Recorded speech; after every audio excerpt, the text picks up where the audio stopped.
By early 1916, the Western Front has reached a state of total paralysis. 2 years of warfare have produced an endless line of trenches that consumes men and resources at a staggering rate, offering no hope for a strategic breakthrough. Watching this deadlock, German General Erich von Falkenhayn concludes that traditional territorial conquest is no longer a viable path to victory. He proposes a shift in strategy, an offensive where capturing and holding in physical ground is completely irrelevant to the objective.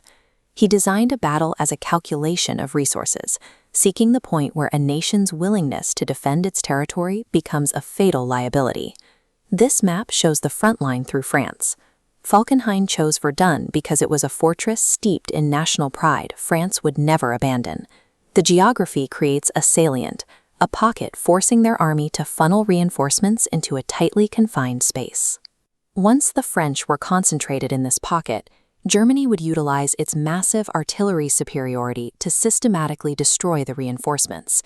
He described the goal as bleeding France white. The plan at Verdun transformed a strategic city into a calculated engine of attrition, intended to break France through the sheer weight of its own resolve. On February 21, 1916, the German army initiates a bombardment of over 1 million shells in a matter of hours. The opening barrage is so intense it registers as a single, continuous roar. The destruction can be heard over 100 miles away. Following this curtain of fire, the German infantry begin an immediate advance through the wreckage.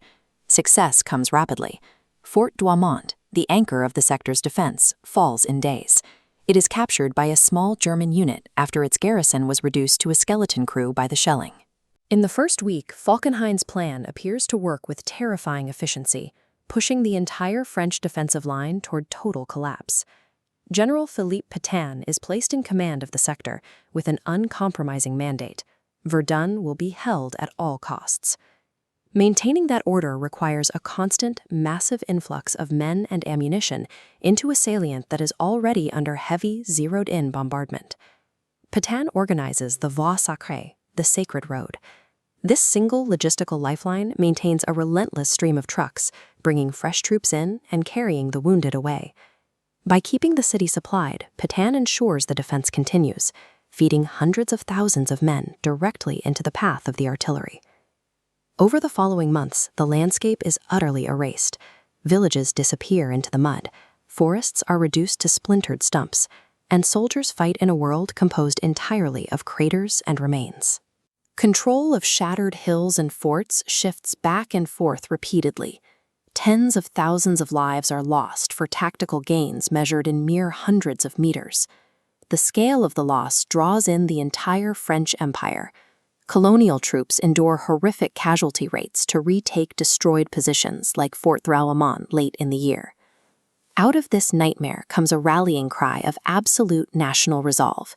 Ils ne passeront pas. They shall not pass.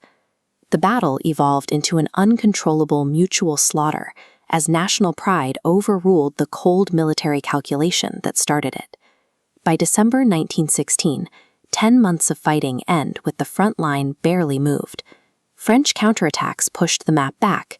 800,000 men were killed or wounded to maintain this static map, concentrated in a tiny stretch of territory. Falkenhayn's strategy suffered from a fatal irony.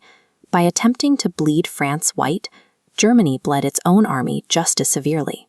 The attrition was almost perfectly symmetrical. The design intended to annihilate the enemy worked flawlessly, yet it failed by trapping its creator inside the same engine of destruction. The failure at Verdun led to Falkenhayn's removal. He was replaced by Hindenburg and Ludendorff, commanders leading the German war effort until its end. In France, the defense of Verdun made General Pétain a national hero, a reputation that would carry immense weight until his controversial role in the Second World War. History remembers Verdun for qualities far removed from strategic genius or brilliant maneuver. It stands as a monument to warfare defined by pure endurance, where the true objective was to discover which nation would break first.